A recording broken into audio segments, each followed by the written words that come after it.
అన్నిటికన్నా ధన్యకరమైనది ఏంటో తెలుసా? కొడుకులు కూతుర్లు భార్య పిల్లలతో సహా కలిసి ఆదివారం చక్కగా స్నానం చేసి మంచి వస్త్రాలు వేసుకుని బైబిల్ చేతబెట్టుకుని కుటుంబ సమేతంగా సంఘానికి వచ్చి అలా కూర్చున్నంత బ్యూటీ ఈ ప్రపంచం లేదు తెలుసా? గుర్తుపెట్టుకోండి.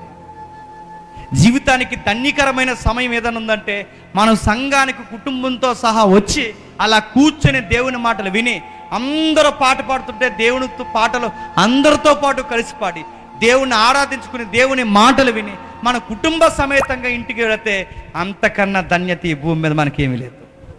అందుకే ఒక్కరే రాకండి, ఎప్పుడు సంఘానికి వచ్చేటప్పుడు మీకు పుట్టిన బిడ్డని భార్యను కూడా ఎండబెట్టుకుని తీసుకురా. కుటుంబ సమేతంగా రండి. ఎందుకంటే మన భూమి మీద మనం మిగిలే ధన్యకరమైన సమయం ఏదైనా ఉందంటే దేవునితో గడిపే సమయం మాత్రమే. మనం ఎలా ఉంటుంది చెప్పినా, భార్య వస్తే భర్త రాడు, భర్త వస్తే భార్య రాదు, వాళ్ళు వస్తే వీళ్ళు రారు.